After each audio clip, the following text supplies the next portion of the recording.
पति पत्नी की दिल छू लेने वाली कहानी। राधिका और नवीन को आज तलाक के कागज मिल गए थे।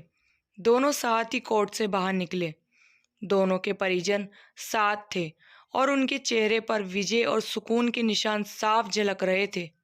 4 साल की लंबी लड़ाई के बाद आज फैसला हो गया था। 10 साल हो गए थे शादी को, मगर साथ में 6 साल ही रह पाए थे। 4 साल तो तलाक की कार्रवाई में लग गए।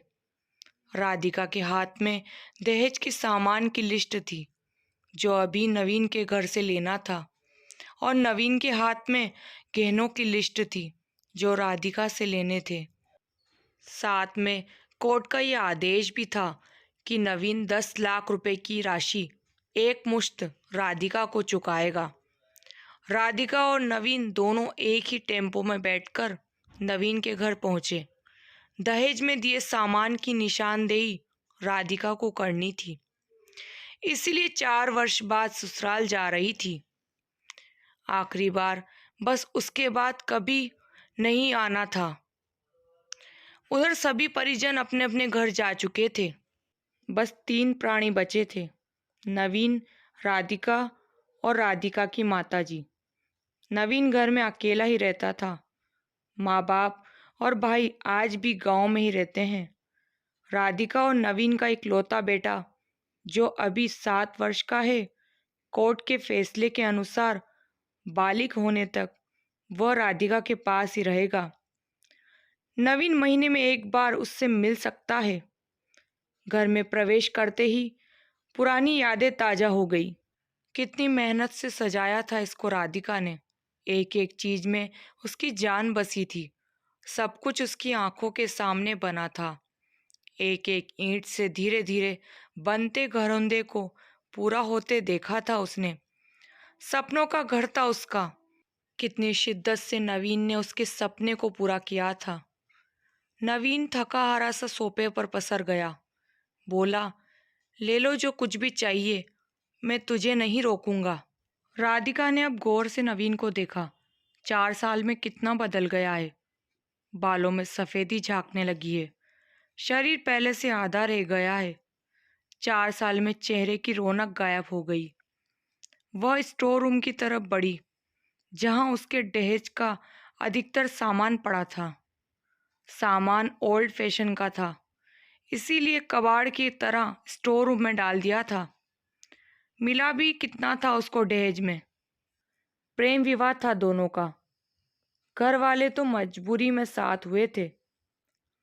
प्रेम विवाह था तभी तो नजर लग गई किसी की, क्योंकि प्रेमी जोड़ी को हर कोई टूटता हुआ देखना चाहता है।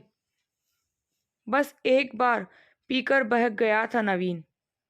हाथ उठा बैठा था उस पर। बस वो गुस्से में मायके चली गई थी। फिर चला लगाने सिखाने का दौर। इधर नवीन के भाई भाभी और उधर राधिका की माँ। नौबत कोर्ट तक जा पहुंची और तलाक हो गया। ना राधिका लौटी और ना नवीन लाने गया। राधिका की माँ बोली, कहाँ है तेरा सामान? इधर तो नहीं दिखता। बेच दिया होगा इस शराबी ने।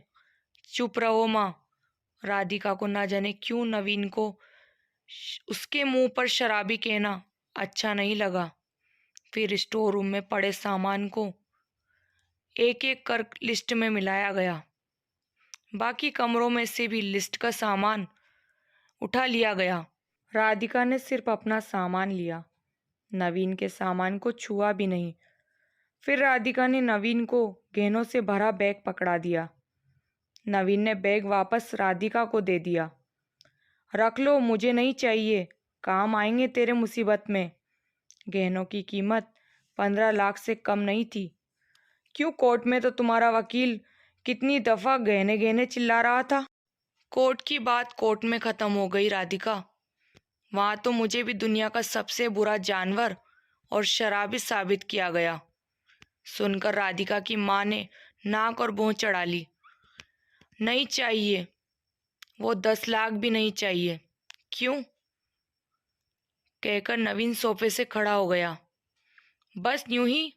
राधिका ने मुंह फेर लिया। इतनी बड़ी जिंदगी पड़ी है, कैसे काटोगी? ले जाओ, काम आएंगे।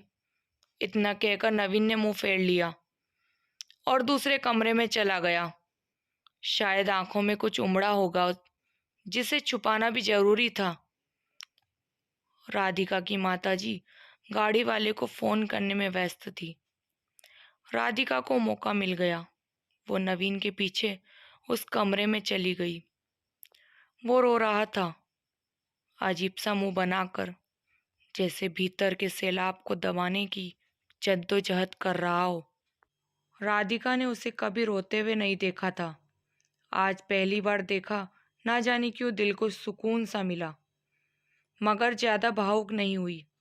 सीधे अंदाज में बोली, इतनी फिक्र थी तो क्यों दिया तलाक? मैंने नहीं, तलाक तुमने दिया। दस्तखत तो तुमने भी किए। माफी नहीं मांग सकते थे? मौका कब दिया तुम्हारे घर वालों ने? जब भी फोन किया काट दिया। घर भी आ सकते थे, हिम्मत नहीं थी। राधिका की माँ आ गई। वो उसका हाथ पकड़कर बाहर ले गई। अब क्यों मुंह लग रही हो इसके? अब तो रिश्ता भी खत्म हो गया। माँ बेटी बाहर बरामदे में सोफे पर बैठकर गाड़ी का इंतजार करने लगी। राधिका के भीतर भी कुछ टूट रहा था। दिल बैठा जा रहा था। वो सुन सी पड़ती जा रही थी। जिस सोफे पर बैठी थी उसे गौर से देखने लगी। कैसे कैसे बचत करके उसने और नवीन ने वो सोफा खरीदा था। पूरे शहर में घूमी थी, तब ये पसंद आया था। फिर उसकी नज़र सामने तुलसी के सूखे पौधे पर गई। कितनी शिद्दत से देखभाल किया करती थी। उसके साथ तुलसी भी घर छोड़ गई। घबराहट और बढ़ी तो वो फिर से उठकर भीतर चली गई। माँ ने पीछे से पुकारा, मगर उसने अनसुना कर दिया। नवीन बेड पर उल्टे मुंह पड़ा था। एक बार तो उसे दया आई उस पर, मगर वो जानती थी अब तो सब कुछ खत्म हो चुका है, इसलिए उसे भावुक नहीं होना है। उसने सरसरी नज़र से कमरे को देखा।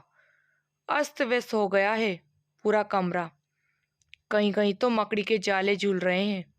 कितनी नफरत थी उसे मकड़ी के जालों से।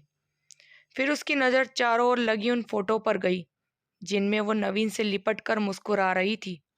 कितने सुनहरे दिन थे वो। इतने में माँ फिर आ गई।